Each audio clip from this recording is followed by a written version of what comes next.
What is up, my ninjas? I'm Strident, and welcome to my continued coverage of the Mezco Batman trilogy.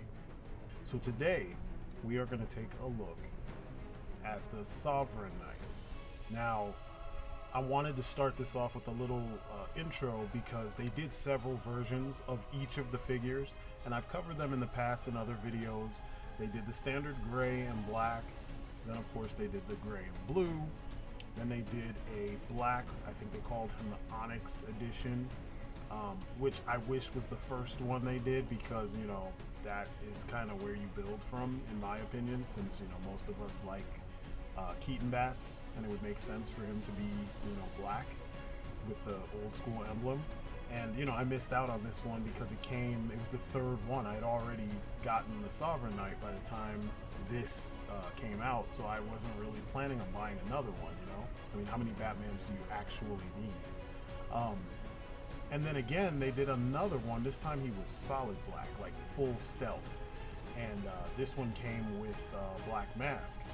And I wasn't ready to pay, you know, what they were asking for this. And it seems like every time they do Batman, the darker they do it, the more money they can ask, and the more the fans jump on it. So for me, I'm good with black and gray because that's kind of my favorite comic book throwback style to Batman. So that's what we're going to be talking about. And this thing here is a thing of beauty, and I have a lot to say about it. So that's what we're going to discuss. And yeah, this is what I'm reviewing today. So here we go.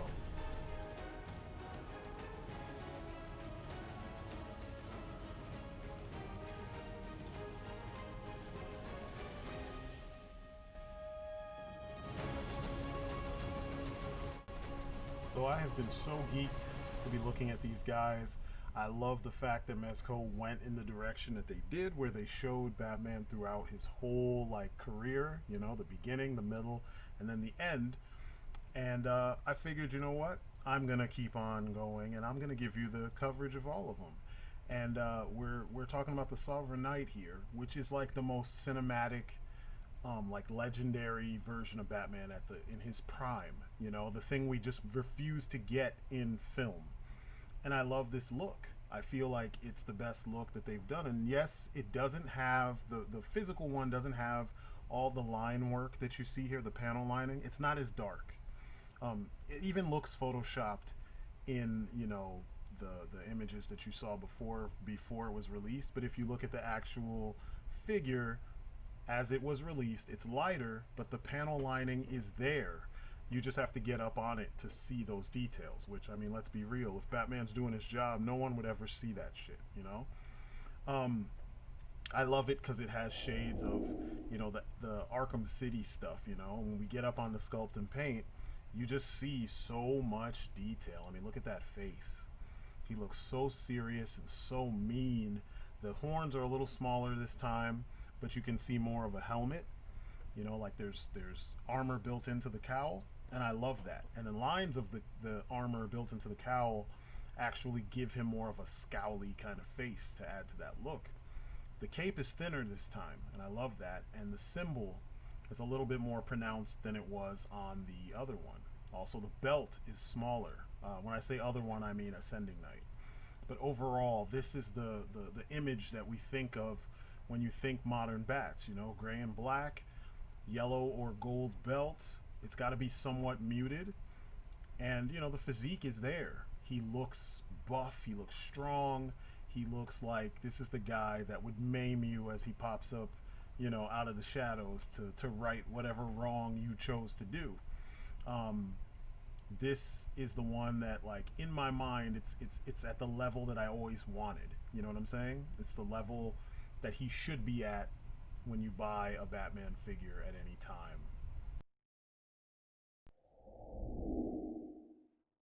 Now let's talk about his accessories, because he does come with a shit ton of accessories, as Batman figures should.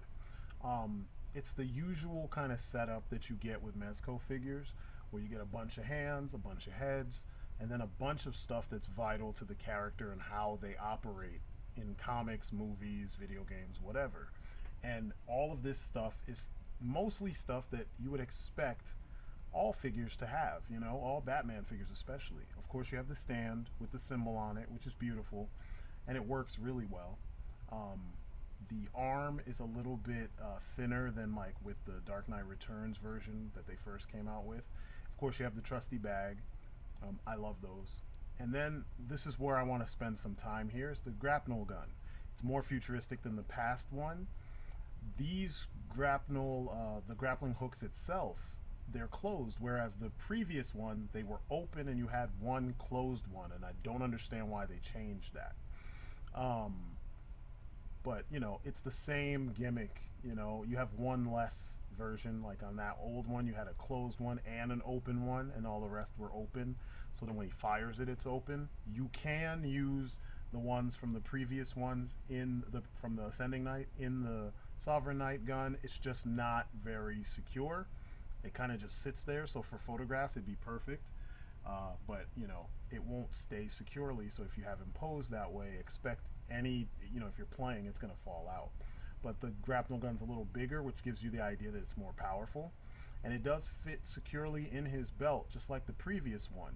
Now, there's a couple things to talk about with the way the holster for the grapnel gun works, because it's a simple clip, just like on the previous one, except both sides are about the same size. And it doesn't always stay securely. So, and I had this problem with the previous one too. You put it in there and, you move him around and it will keep dropping out from behind his cape. So you have to give it more of a grip, So if you have one of these rubber bandish ponytail holder type deals, they work perfectly because they're already small. They create the proper amount of tension and you can't see it behind the gun. So when you have the grapnel gun in there, it's held more securely because it's clamping the thing. It pulls the sides together and, it's out of the way. You barely can see it, and if it's behind his cape, you really aren't going to see it. And it looks really good in his hands, when you see him actually, posing him actually utilizing this. And that's one of the things I like the best is that the hands, he has extra hands that work perfectly with all of the different weapons and gadgets and such. So it doesn't look out of place when you have him utilizing that gear. And I mean, it's dope. That's the way it's supposed to be, Let's talk about his head sculpts. Homeboy comes with 3 head sculpts: unmasked, short ears, kind of scowling, and then battle damage.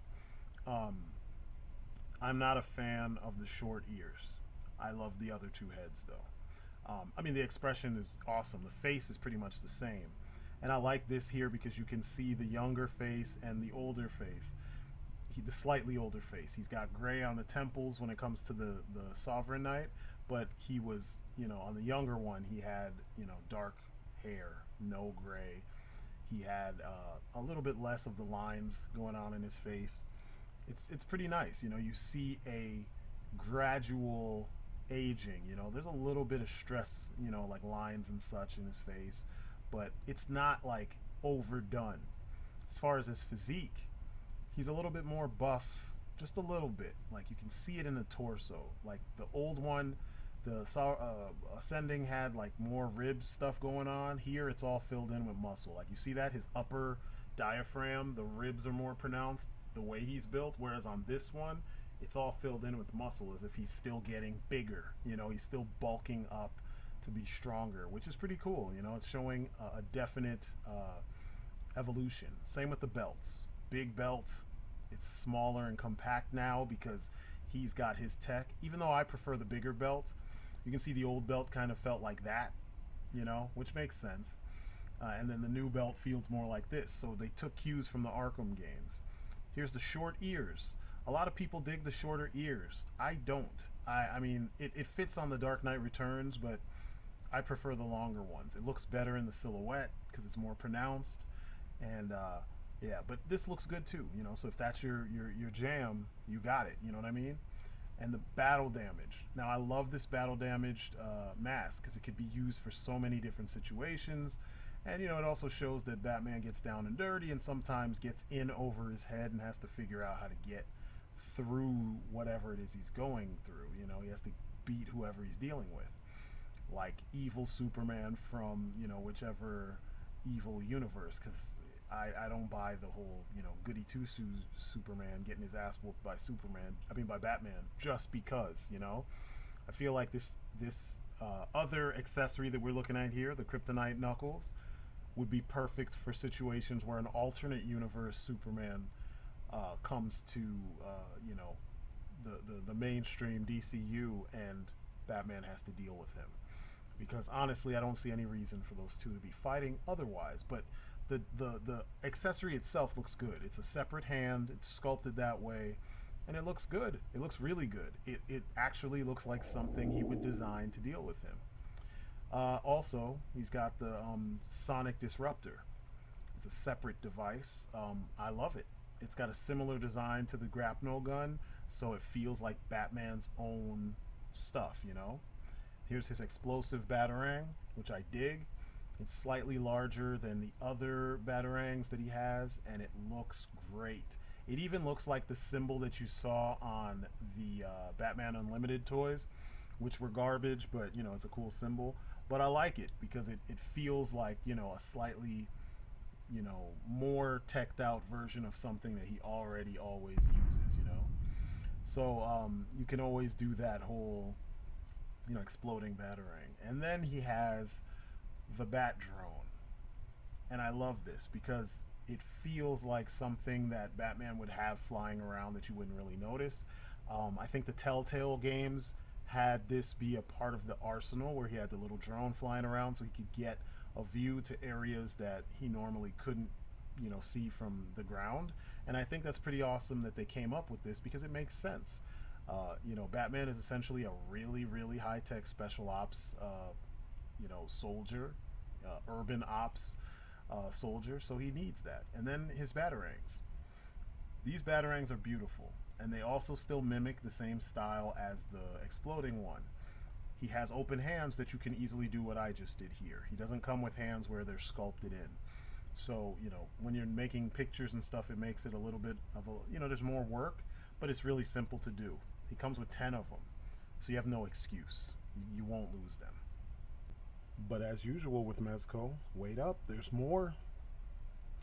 So the hands are really nice because if you have leftover weapons from other Batman releases, these hands work really well with a lot of that stuff. I don't know if they had this in mind or it's just a coincidence, but they work perfectly. I mean, I have lots of leftover stuff. This is from the Mafex BVS Batman, and it works perfectly. I mean, it's generic because it's just a regular kind of flashbang, but it looks good. The Arkham City Batarangs, he holds them perfectly. Batman always comes with hands specifically for holding Batarangs, so it works perfect. I love it, and I love this Batarang, so it's nice that he can actually hold it. And then, the EMP blaster. It looks really good. So, yeah, I mean, it's a lot you can do with this figure. A lot. All right, let's get into a comparison. So, I wanted to compare him to a lot of stuff. Mezco stuff, DC Direct stuff, and you see he's kind of somewhere in the middle. Mezco stuff is around the same size, but he's about the same height as DC Direct stuff. He's perfectly scaled to the characters that were offered in the DCUC as well as DC Superheroes and the Batman line. So any Robin would work. I mean, this would be the period of Robin and Batgirl. The new stuff works fine. Catwoman from DC Direct from Arkham City, too tall. The Hush version from back in the day, too tall. Now, of course, the Mezco one, perfectly scaled with him, Now, with other Batman figures, both the Returns, which is the final Batman, as well as, Batman Beyond, the heights are correct. And then the wannabe Batman, they look good. And I don't mind Azrael or Jason Todd being slightly taller because, Batman can't always be the tallest guy in the room. You know what I'm saying? So I don't mind that. And speaking of tall, here he is compared to a Predator. They're supposed to be like 7, 8 feet, sometimes 9 feet tall. And look at this. That looks right. And then Jokers. All the Jokers scale about right until you get to the McFarlane one, who is like a head and shoulders taller than this figure. So if you want Joker to be some tall, gangly dude, then that's the one to go with. Here are just some other enemies, you know, League of Shadows folks and Hush. They're all shoulders, their shoulders are higher. Seems like that's the case with a lot of the DC Direct villains, and I don't mind it. Bane is huge like he should be. Two-Face is a little bit taller, and then Mr. Freeze is kind of small. I need a new Mr. Freeze. Now, Croc is perfect. I feel like Croc always should be ginormous. This is my favorite version of Croc too, from Arkham Origins, so it works. Now the Batman figures, they're all about the same size. Shoulders, head, top of the horns, always kind of end up at the same spot. All the way from DC Superheroes or Batman, all the way to DCUC. Yeah, here's the one that started it all for me. The Zipline Batman. It's such a good figure. It's one of the ones that started it for me, you know, seriously. And then we have the S3 Sculpt Batman in both forms. Then we have some Figuarts Batman, and you can tell, of course, they're smaller because their scale is a little bit different. They always scale smaller than everything else. And then let's just do an overview of all the Mezco Batman, the ones worth talking about, because I didn't get any of the variants. And of course, you know, they look good together. And then this is how he looks compared to the final offering, which I'll be getting into very soon. And I think they did such a perfect job. I mean, it feels like a progression, you know what I mean? And it's supposed to feel like a progression.